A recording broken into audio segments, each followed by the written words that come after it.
kum mbokk yi ñi ngi gërëm journalistes yi fi teew yëpp di nuyu ñi ñuy seetaan ci waxtaan wi di jokkook ñun ci internet ak télévision yi ak rajo yi fii ci Sénégal ak àddina bi yëpp gannaaw li fi xew na fi dafa jaadu woon ci diir bu gàtt ñu jokkoo ak askan wi joxe li nga xam ne mooy information yi mënta ñàkk su ko defee ñu tàggatoo rapidement waaye su laajee ñu dajewaat itam ci daje bu gën a yaatu ñu dajewaat rek waxtaanaat ndax information moom léegi dafa mel ni n'importe quelle denrée de consommation fañ ko laaje fa nga koy joxe. waaw moo tax dinañ leen xel di woo ba ñaar ba ñetti yoon ci diir yu gàtt pour jox leen li nga xam ne mooy information bi nga xam ne mënta ñàkk ci situation bi li mënta ñàkk njëkk mooy faw ñu jaale sunu doom sunu rakk ak sunu mbokk yi nga xam ne ñoo dëddu àddina ci li nga xam ne mooy woote boobu nga xam ne ñooñu jiite coalition Yewwi Askan Wi ñoo ko woote woon ne dañuy dajale xale yi ngir jaxase réew mi jël xale yi làq seeni doom ñoom yóbbu leen école ñu jàngi defi composition jël doomu jàmbur yi ne lañ nañ songi ñi nga xam ne ñooy takk der yi ba mu am ñett ci sunuy doom yu ci ñàkk seeni bakkan loolu nag doon na laaj ñu jàll seeni njaboot mettit lu ko ba ci kanamu yàlla ndax lii du li nga xam ne moom lañ yéene ci li nga xam ne mooy jëflante ci wàllu politique ci réew mi ñu war ko teg ci waxtaan ak sottante xel ak werante sax ci wàllu xel mais ci yéene ci réew mi waaye toog rek ne fitna mooy sa ni nga gisee politique demoon sax ba ne li fi xewoon jéye ji fi xewoon mars ne moom day jéem pour def li nga xam ne mooy deuxième vague mooy tollantiku malheureusement yéene tollanti ba mu waxoon mujj nañ ci ànd ñoom ba jëmmal ko ndax su duloon li nga xam ne takku der yi ak autorité état seen taxawaay ak seen xarañ ak ni ñu mënee def liggéey bi ba nga xam ne duñ ci boom kenn góorgóorlu nañ ci su duloon ak loolu dina gën a ñaaw waaye ñi ñu war a njëkk a sant gërëm leen mooy askanu Sénégal askanu Sénégal démb woneeti na xar kanamam ak matam ci wàllu li nga xam ne mooy taxawaayu démocratie dañ leen doon woo ci fitna ñu ne déedéet ñoom dañuy liggéeyi dañ leen doon woo ci génn sànnante xeer ñoom ñu ne mukk dañuy dem daani seen doole dañ leen doon woo ci fexe jàmmarloo ak nguuru Macky Sall dañ koo bañ li ñuy def mooy toog seen kër seetaan ñi nga xam ne seen yéene ci réew mi du lu dul teg fi safaan loolu nag lu dul encouragé ci sénégalais yi duñ ko def seen yéene boobu nga xam ne musiba rek la doon jur su antu woon yàlla nanguwul su ko defee ñi di ci sant sunu borom waaye di ci sant tamit ñi nga xam ne mooy askanu Sénégal ci seen taxawaay na mu mote léegi nag du ñu def lu dul fàttali ne ñii nga xam ne ñoo nekk ci coalition Yewwi Askan Wi ni ñu jàkkaarloog yéen noonu lañ jàkkaarloo nag yéen taskatu xabaar yi bi élection locale yi mooy maanaam mairie yi jeexee ba mu leer ne entre 85 ak 90% communes yi ci réew mi jokk nañ bopp président de la république Macky Sall ak njabootam ñu taxaw fii bëgg ñu gëmal leneen ne ñoom ils sont majoritaires ñu taxaw ne leen loolu méngoowul ak liy dëgg réew mi coalition Benno Bokk Yaakaar moom la jox bopp ba léegi te jox bopp bi yëpp du seeni xar kanam du seeni juddu du seen taar du dara lu dul liggéey bi nga xam ne président de la république ak coalition am liggéey nañ ko ci askan wi ba am ci résultat bu kenn naatable wu jafe-jafe yi ñuy dund mu doon ay jafe-jafe àddina yëpp mesures yi ci président de la république di jël ngir njaboot sénégalais yi seen bopp ñoo ko xamal seen bopp kenn nettaliwu leen ko loolu nag dafa mel ni ñun ñu ngi koy waxtaan ak askan wi waaye ñi ko gën a xam mooy opposition bi seen bopp ndax mbir mi nag ñoom dafa mel ni suñ ko seetee ba seet mooy pàcc bii ci opposition yi bëggul dem élection su bëggoon dem élection déposer liste rek jarul coow su bëggoon a dem élection rikwaay yoon bi nga xam ne moo la permettre fa nga juume woon nga mun a defaat sa liste fii ci Ndakaaru dem kon nga dem gagné élection yi su bëggoon a dem élection du wër di wax naan amul liste te fekk am na liste mbir mi gagné la rek yóbbu ay député waaye dafa mel ni ñii dem élection yëkkatiwu leen li leen yëkkati woon mooy li ñu doon jéem démb te sottiwul ñun nag dañoo pare pour dem élection li tax ñu pare pour dem élection mooy dañoo am njiit yu mat njiit mbiit yoo xam ne duñu ji fitna ci réew mi njiit ñoo xam ne newuñ tey faw ma am nguur ak lu mu munti jar ku ci nekk ci ñi nga xam ne ñoo composé la coalition Benno Bokk Yaakaar ay leader yoo xam ne ku ci nekk waroon nga mun a am sañ-sañu ne man dama bëgg a jiite réew mi ñu jël seen ambition personnelle tënk ko ne def nañ ko ci projet bi nga xam ne mooy projet réew mi jiital président Macky Sall muy président coalition bi moo tax ñun wóor nañu ne su dee jël projet politique rek la ak vision politique ne lii mooy sama yéene lii ngay dem wax ak askan wi amuñu naatable amuñu xel ñaar ne élection yi suñ ci demee ci sénégalais yi nga xam ne ñooy dund politique yi président de la république ak majorité am di teg amuñu xel ñaar ne dinañ am ndam loolu la ñuy ñaan suñ fa yeggee waaye ñi amul loolu faw ñu uti pexe nag mooy wax dëgg yàlla di bëgg a taal réew mi mais réew mi nag ay xale tabaxuñ ko réew mi caaxaan tabaxu ko ay magum diine ay magum politique ay magum cosaan ak aada yu wër yu mat seen kilifteef ñoo tabax réew mi ba mu am xar kanam bi mu am ba tax na ñun mënuñu lu dul saluer li nga xam ne mooy li nga xam ne moo fi jóge lenn nag dinañ ko bantuwaat ñi ngi encourager force de défense ak sécurité yi mooy takk der yi ak autorité de l'État ñu continuer di aar Sénégal di continuer di aar République du Sénégal di continuer di aar l'état de droit mooy aar li nga xam ne sunu réew yoon moo koy doxal waaye du jaayante doole ndax yoon fu mu la arrangé nga ne yoon baax na su la arrangé wul nga ne dinaa taal réew mi loolu suñu amul ay njiit ci état bi ñu mat duñ ñu mën a aaral loolu moo tax ñu ngi leen di sant di leen gërëm waaye di surtout sant sénégalais yi ci seen mat ak ci seen taxawaay amul benn homme politique ci réew mi bu mun a won sénégalais yi loo xam ne mun nga leen a nax sénégalais yi fer nañuy nax saaga yóbbuwul seen fit menacé leen ba li ñu war a def duñ ko def yóbbuwul seen fit jéem leen a nax mun du sotti kenn nag mënu leen a nax li xew nag ñëpp gis nañ ko kenn mënu fi créer leneen loo xam ne lu abstrait la sénégalais yi ku ñu àndal ànd nañ ak yow ku ñu àndalul du ñu ànd ak yow te niñ koy waxee xam nañu ko niñ koy waxee mooy jël ay xob sànni ko ci urne bi te ka ñuy sànnil xob ci urne bi mooy ka leen doy te ka leen doy mooy ku leen wan projet bu sérieux bu responsable waaye lu dul rek bët bu set di xuloo di teesante wax ji bëri di sonal ñëpp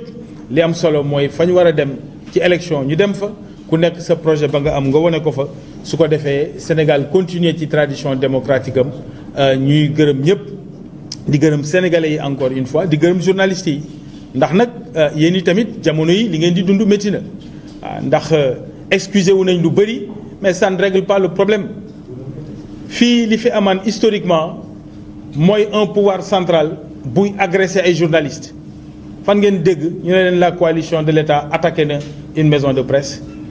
par 2 fois song nañ ay journalistes di leen duma di leen xañ seen liggéey loolu mooy li dëgg leneen li dëgg mooy taskatu xabaar yi am ngeen responsabilité énorme sur li nga xam ne mooy démocratie Sénégal liberté d'expression moo ko lal mais fu ñu teg ne liberté éditoriale du am ku wax ngeen menacé ko saaga ko culture de violence boobu dina fi dëñ ci nii wala dina fi dëñ ci nële te askanu Sénégal moo koy teggil boppam loolu mooy sunu conviction wax ji gudd na gàtt na clarification yi lañ bëggoon def di méttitlu ñi nga xam ne seen bakkan rot na ci di jaale njaboot gi di fàttali ne dëkk bi état de droit la te loolu kenn mënu ko soppi di féliciter les autorités de l'État ci ni nga xam ne accompagné nañ manifestation bu illégal fexe ba ñi nga xam ne li leen yëkkati woon muy jaxase réew mi sottiwul ñu ngi naan dafa bëggoon a julli ji jiwul juma dafa joxe rendez-vous ak ay militants yoo xam ne du ñu ay militants ay taalkat lañ pour ñu daje jumaawu bi nga xam ne mooy cité kër góor gi pour que su jumaa ji tasee ñu taal fa lañ njëkk a taal ci buntu jumaa ji lañ njëkk a taal waaye dafa newuloon fitna lay dox fitna googu mu doon dox nag les autorités de l'État organisé wu nañ ba loolu amul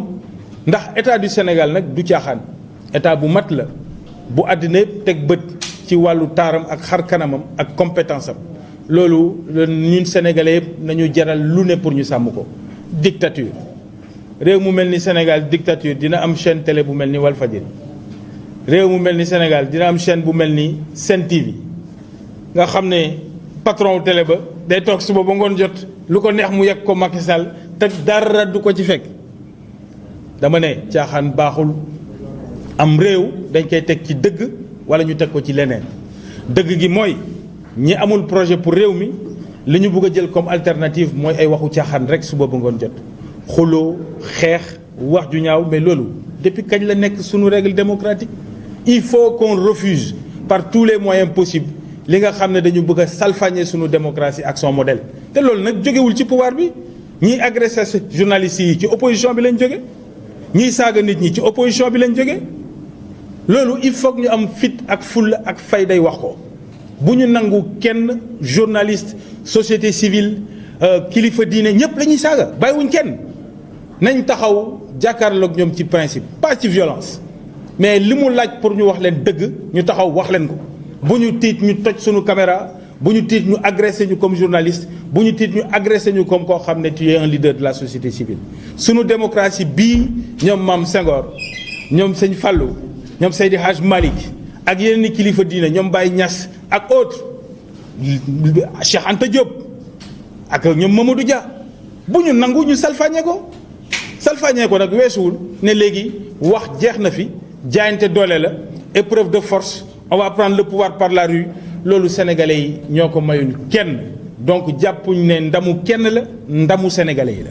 waaw kii loolu lañ jàpp ne moo jaadu woon nañu ñëw wecce ko xel ak xalaat ak yéen su laajee ci actualité bi fii ak suba ñu dajewaat itam dinañ daje loolu faw ñu waxtaan ci en tant que cellule communication de Benno Bokk Yaakaar li ñu yaakaar ñun mooy jokkoo bi ak yéen warul dagg te buum bi du dagg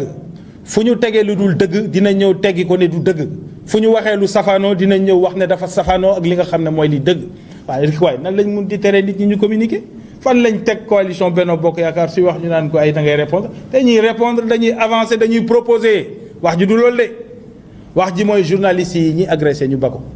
wax ji mooy saaga bi ñuy saaga nit ñi ñu bako wax ji mooy insulteur public yi ñuy jël di leen yóbbu ci meeting di leen jox kàddu ñu bàyyi ko wax ji mooy li ñu jàpp ne politique xuppaate la ak nappaate ñu bako parce que loolu du dox lii mooy li nga xam ne mooy wax ji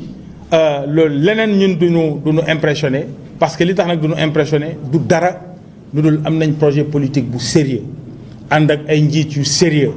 am ay responsables yu mot responsable des hommes d'État aguerris yu am yërmande ci réew mi am yërmande ci askan wi xalaatuñ ko taal musuñ koo xalaata taal ba ñuy nekk opposition rawatina bi ñu yore nguur waaw loolu nag soo àndeek équipe bu mel noonu da ngay ànd ak dal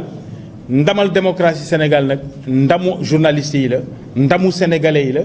ndamu li nga xam ne mooy xar kanamu Sénégal la lii moo doon li nga xam ne bëggoon nañ ko wecceek yéen ci ay kaddu di fàttali rek ne ñi bëggoon taal réew mi làq seeni doom yóbbu leen ñi defi composition ñi jël ñeneen ñi di leen yóbbu ñuy dee ñi nga xam ne seen yéene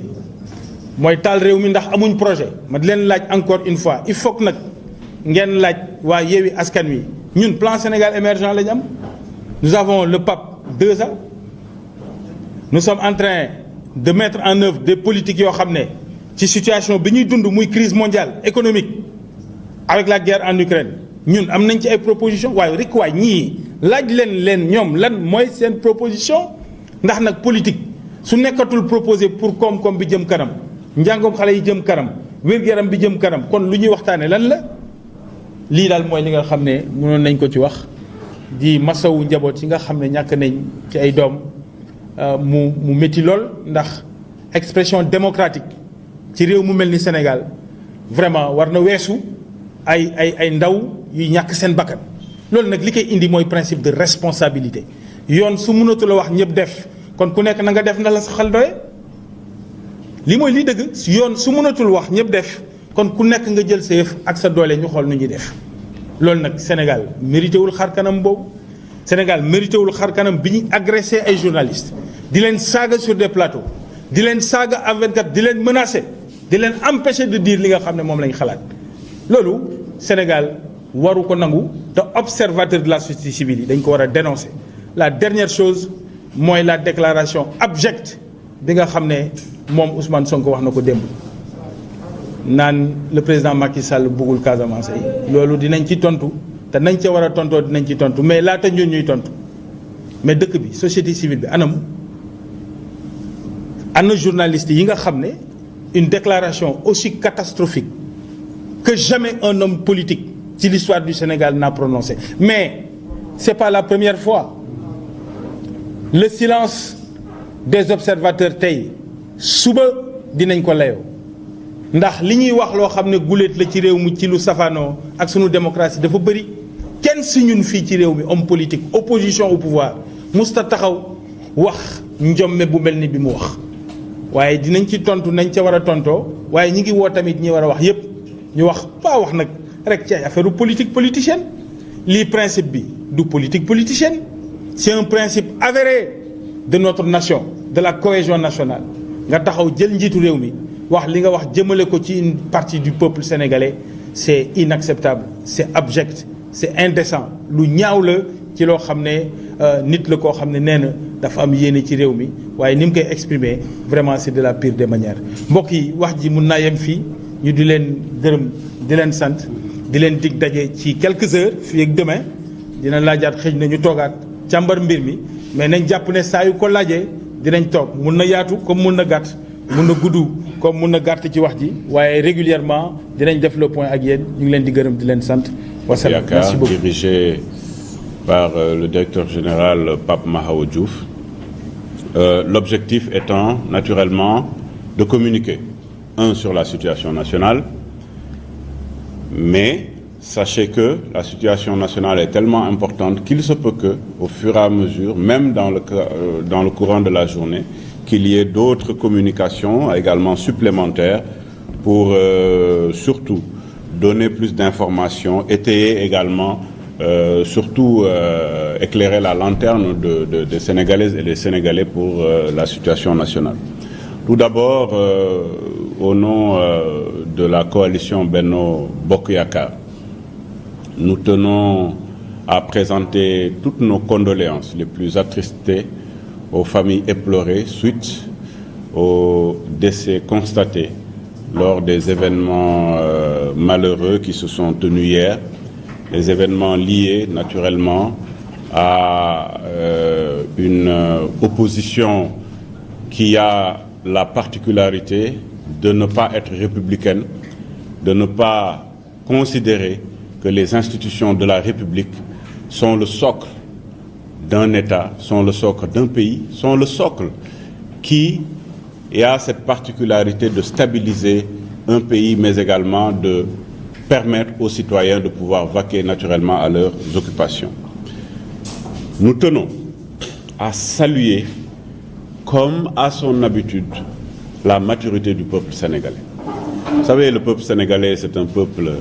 particulier. On a beau avoir tendance à essayer de dénaturer la vérité, de manipuler, d'effectuer ce que savent le mieux faire les manipulateurs par rapport à un peuple, c'est-à-dire donner la mauvaise information. Mais nous avons un peuple mature, un peuple qui est constitué de citoyens engagés, patriotes, qui aiment leur pays et qui ne veulent pas brûler leur pays.